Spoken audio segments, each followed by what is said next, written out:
Yes, and so now we are here with sources for Essay 5, and we'll touch on like why we call them sources in just a bit. Let's look at the directions, right? Directions. The titles at the bottom of the page represent the sources for Essay 5, our final paper.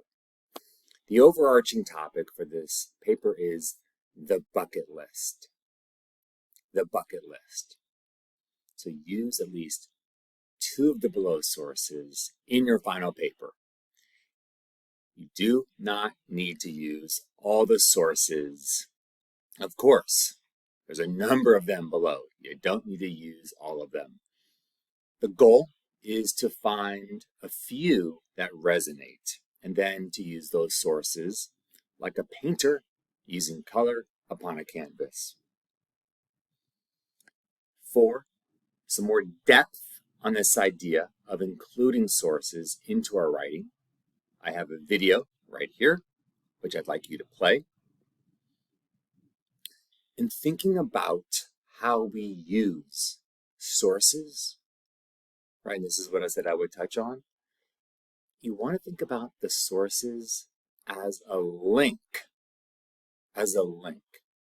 They are the bridge, they are the connection, they form the kind of glue that allows you to go from one idea to another, from one idea to another, from X to Z. And in this situation, the sources are your Y, or from A to C, and the sources being B. Sources are your link.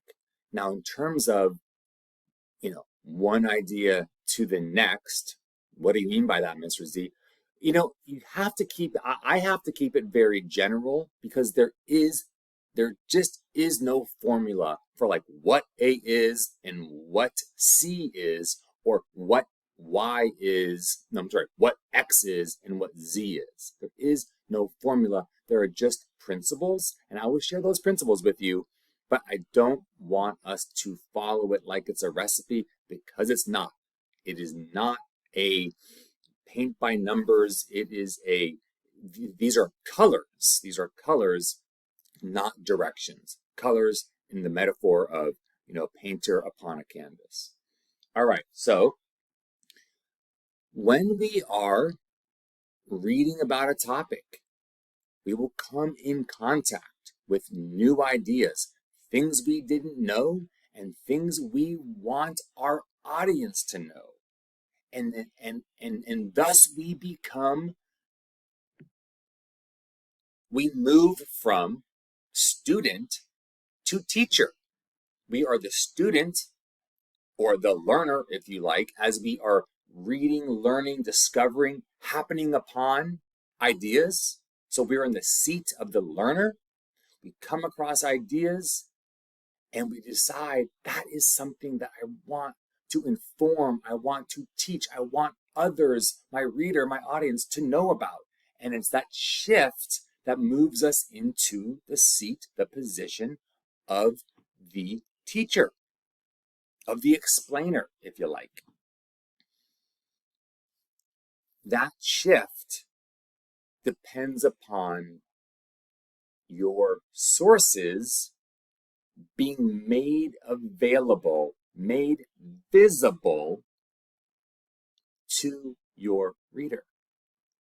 Made visible literally by, either including the author and title in your sentence, in your phrasing of, and as we know, in a phrase like, and as we know through the work on gentrification by author Sam Davis in his seminal piece,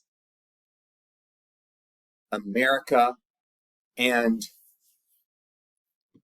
Urban Renewal, and the failed promise of urban renewal. I'm making this up. Either literally making it visible, or, I'm sorry, and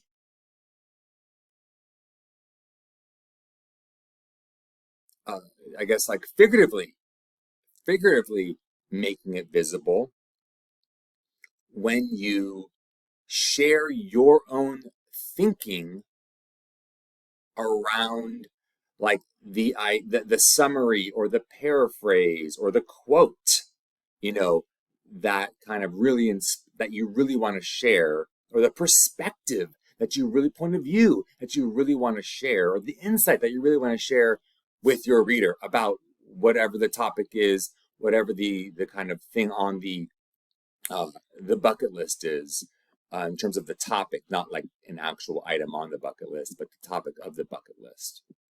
I'm just scooting this over. Okay, so that is what I mean by the link, to kind of put it all into one package for you. Then we can use the bucket list for this.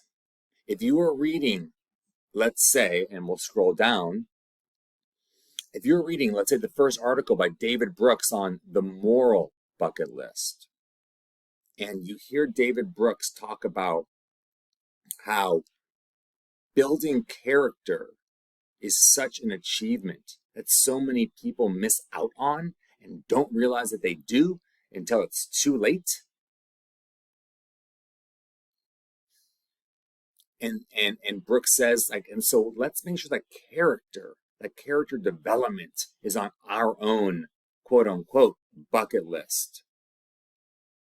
If that is something that you would like to share with others, in whatever way you want to, if only to improve his idea, if only to say yes and about that idea, well, then you certainly want to put forward your idea as nested in, or in reaction to, or in response to, or building upon David Brooks's ideas put forth in the moral bucket list. And then someone can come along and read what you wrote and then build upon that. And the game goes on forever. The turning over, the churning, the ever refinement of the best ideas that we can possibly have. And they are the best for two reasons. Number one is they're preserved. They're preserved. So they're not left up to just chance, like someone overheard them, but had they not been walking by at that moment or in the room at that moment, tough luck. Two, they're written down. And when we write things down and we share them with others written down, the expectation is that we have revised them to the best of our ability. And so those ideas will have a kind of clarity and polish and precision that they wouldn't otherwise have if we were just sort of riffing on these ideas, talking on these ideas, kind of like in the way I am doing right now.